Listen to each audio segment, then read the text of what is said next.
Halo rekan Dao semua, apa kabar kalian hari ini? Semoga selalu sehat dan semoga kultivasi kalian semakin meningkat.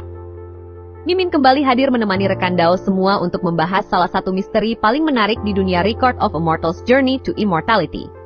Jadi, tanpa banyak basa-basi, mari kita langsung masuk ke pembahasannya. Bayangkan, di dunia Record of Immortals Journey to Immortality, ada satu tempat yang diimpikan hampir setiap kultivator. Tempat itu dipenuhi inti iblis, harta karun, bahan langka, hingga berbagai peluang keberuntungan yang jauh melampaui Tianan. Tempat itu adalah Laut Bintang Kekacauan.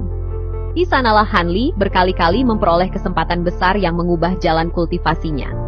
Mulai dari berburu inti iblis tingkat tinggi, mendapatkan berbagai harta kuno, hingga akhirnya menjadi salah satu kultivator paling terkenal di seluruh Laut Bintang.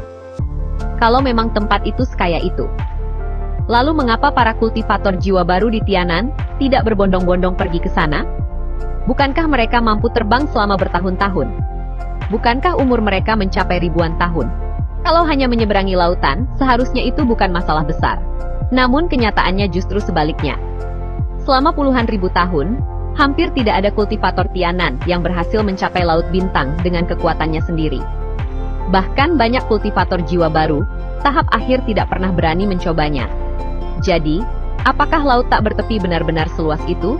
Ataukah sebenarnya ada rahasia lain yang membuat Tianan dan Laut Bintang Kekacauan seolah menjadi dua dunia yang benar-benar terpisah? Hari ini kita akan membahas alasan mengapa Laut Bintang Kekacauan, yang terlihat begitu dekat di peta dunia RMJI, justru menjadi tempat yang hampir mustahil dijangkau oleh para kultivator Tianan. Dan setelah mengetahui jawabannya, kalian akan sadar bahwa keberhasilan Han Li mencapai Laut Bintang bukan hanya karena kekuatannya, melainkan juga karena keberuntungan luar biasa yang bahkan ribuan kultivator jiwa baru sepanjang sejarah belum tentu bisa memilikinya. Jika hanya melihat peta dunia RMJI, banyak orang mungkin akan berpikir bahwa Tianan dan Laut Bintang Kekacauan hanya dipisahkan oleh sebuah lautan. Selama mampu terbang cukup lama, cepat atau lambat pasti bisa sampai. Namun, kenyataannya sama sekali tidak sesederhana itu. Laut yang memisahkan kedua wilayah tersebut bukanlah lautan biasa, melainkan laut tak bertepi, sebuah wilayah yang sejak zaman kuno dikenal sebagai zona kematian dunia manusia. Menurut penjelasan di novel, kawasan ini dulunya merupakan lokasi penyegelan celah menuju dunia iblis. Agar energi iblis tidak terus mengalir ke dunia manusia, para kultivator kuno menggunakan kekuatan yang sangat besar hingga hampir seluruh energi langit dan bumi di kawasan itu terkuras habis.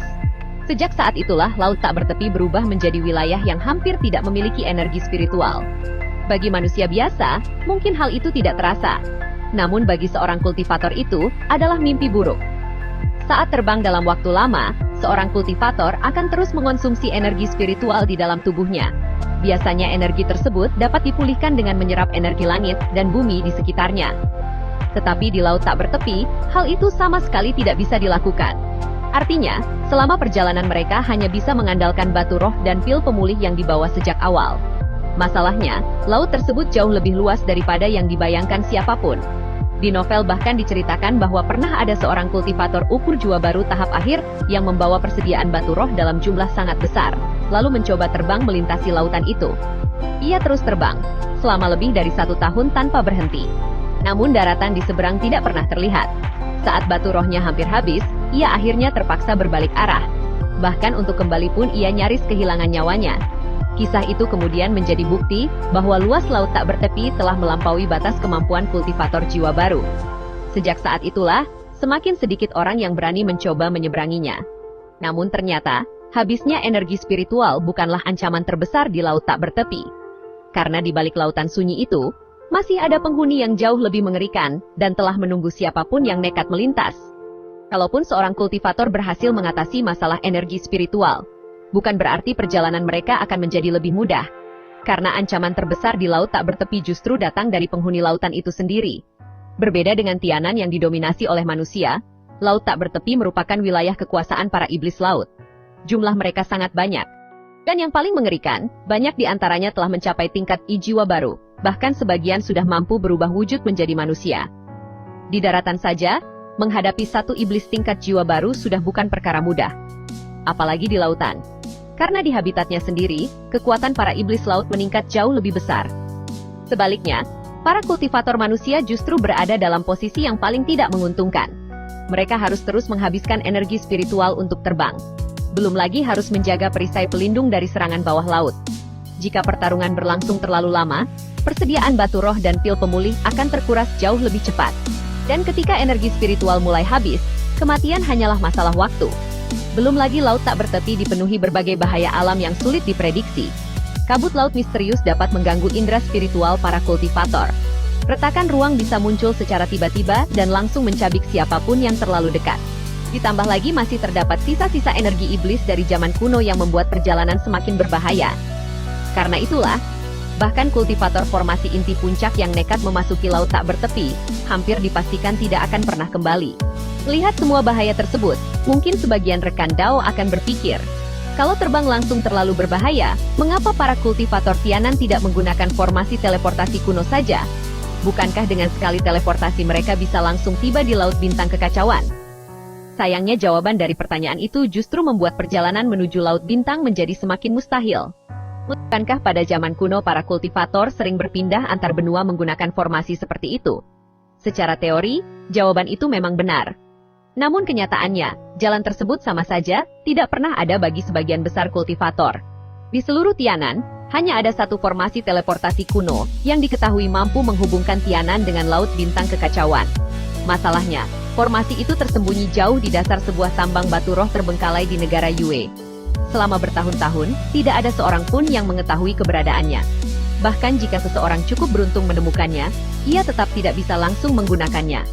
Karena pintu masuk menuju formasi tersebut dijaga oleh laba-laba giok darah tingkat 4, monster yang sudah cukup untuk membuat sebagian besar kultivator formasi inti berpikir dua kali sebelum mendekat. Namun rintangan itu ternyata masih belum seberapa. Sebab ketika Han Li menemukan tempat tersebut, formasi kuno itu sudah rusak akibat dimakan usia. Banyak bagian formasi telah kehilangan fungsinya, sementara material yang digunakan untuk membangunnya sudah lama menghilang dari Tianan. Artinya, sekalipun seorang kultivator berhasil menemukan formasi itu, ia tetap tidak akan bisa menggunakannya. Karena untuk memperbaikinya dibutuhkan penguasaan formasi tingkat tinggi, ditambah berbagai material langka yang bahkan sekte-sekte besar pun belum tentu mampu mengumpulkannya. Namun, masih ada satu syarat terakhir yang jauh lebih sulit dipenuhi. Syarat yang selama ribuan tahun menjadi alasan mengapa tidak ada seorang pun berhasil memanfaatkan formasi tersebut. Yaitu, token perpindahan besar. Benda ini bukan sekadar tanda pengenal atau kunci untuk mengaktifkan formasi, melainkan sebuah harta kuno yang berfungsi melindungi penggunanya dari badai ruang saat proses teleportasi berlangsung. Tanpa perlindungan token tersebut, tubuh seorang kultivator akan langsung dihancurkan oleh kekuatan ruang, bahkan sebelum berhasil mencapai tujuan. Dengan kata lain, sekalipun seorang kultivator memiliki formasi teleportasi yang masih utuh, hasil akhirnya tetap hanya satu, yaitu kematian. Masalahnya, setelah perang kuno berakhir, token perpindahan besar sudah lama menghilang dari Tianan. Tidak ada sekte yang menyimpannya. Tidak ada pelelangan yang pernah menjualnya. Bahkan sebagian besar kultivator jiwa baru hanya mengetahui keberadaan benda itu dari catatan kuno yang tidak lengkap. Selama ribuan tahun, tidak ada seorang pun yang berhasil menemukannya. Namun seperti biasa, nasib Han Li selalu berbeda.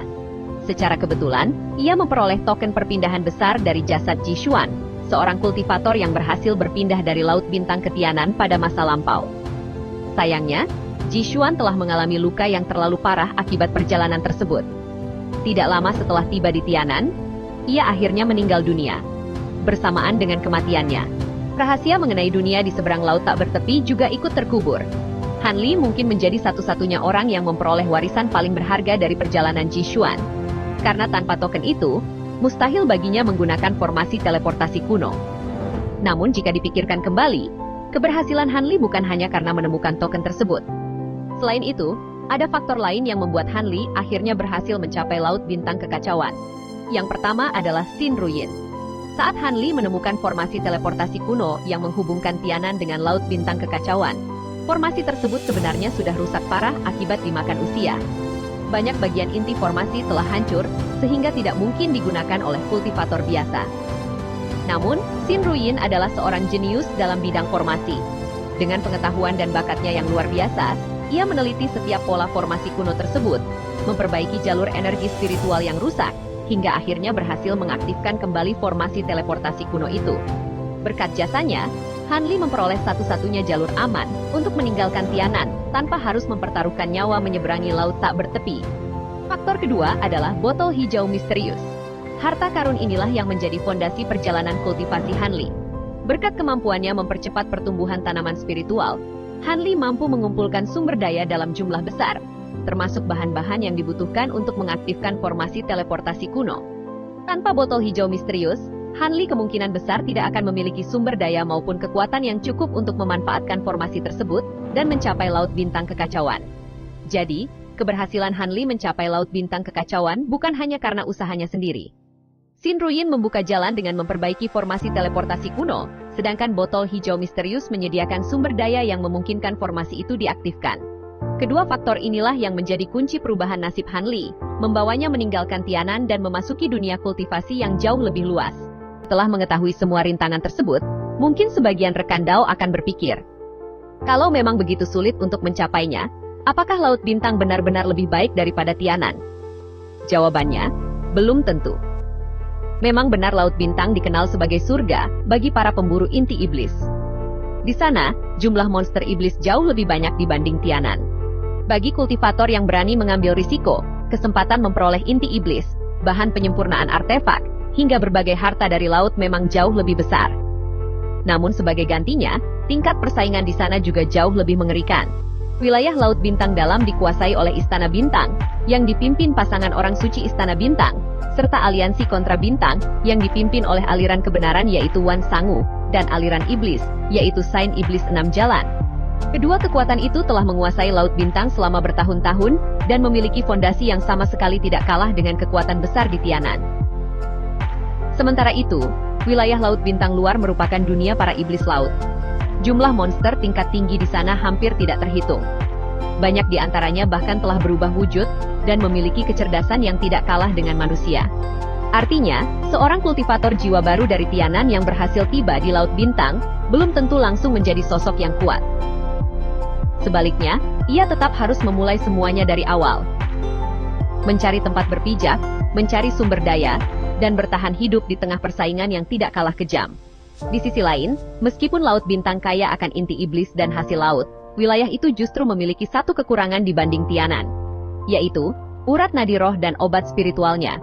Pulau-pulau di Laut Bintang umumnya memiliki energi spiritual yang lebih rendah dibanding banyak wilayah di Tianan. Tanaman spiritual tingkat tinggi juga jauh lebih sulit ditemukan. Karena itulah, banyak kultivator Laut Bintang justru menginginkan wilayah seperti Tianan yang memiliki urat nadi roh lebih baik untuk berkultivasi. Pada akhirnya, terjadi sebuah ironi yang sangat menarik. Kultivator Tianan memimpikan kekayaan Laut Bintang, sedangkan kultivator Laut Bintang justru menginginkan lingkungan kultivasi yang dimiliki Tianan. Namun keduanya sama-sama dipisahkan oleh laut tak bertepi. Sebuah lautan yang selama puluhan ribu tahun berhasil menjadi tembok pemisah antara dua dunia kultivasi. Nah rekan Dao, itulah alasan mengapa para kultivator Tianan tidak pernah berbondong-bondong pergi ke Laut Bintang Kekacauan. Bukan karena mereka takut, bukan pula karena mereka tidak menginginkan sumber daya yang lebih banyak, melainkan karena perjalanan menuju tempat itu memang hampir mustahil dilakukan. Laut tak bertepi yang nyaris tidak memiliki energi spiritual, monster laut tingkat tinggi, bahaya ruang, formasi teleportasi yang rusak, token perpindahan besar yang telah lama menghilang, hingga hilangnya informasi setelah perang kuno. Semua itu menjadi penghalang yang tidak bisa diatasi hanya dengan kekuatan. Karena itulah, keberhasilan Han Li mencapai Laut Bintang bukan sekadar hasil dari kultivasinya, melainkan perpaduan antara kekuatan, pengetahuan, harta karun, dan keberuntungan yang hampir mustahil dimiliki oleh kultivator lain. Kalau menurut rekan Dao, seandainya Han Li tidak pernah menemukan formasi teleportasi kuno, apakah masih ada cara lain baginya untuk mencapai Laut Bintang Kekacauan? Atau ia akan tetap terjebak di Tianan seperti kebanyakan kultivator jiwa baru? Tulis pendapat beserta alasannya di kolom komentar. Mimin pasti akan membaca semuanya. Kalau kalian menyukai pembahasan RMJI yang seperti ini, jangan lupa bantu dukung channel ini dengan menekan tombol like, subscribe, dan aktifkan lonceng notifikasi, agar tidak ketinggalan pembahasan menarik lainnya seputar dunia RMJI. Terima kasih sudah menonton sampai akhir. Sampai jumpa di pembahasan berikutnya.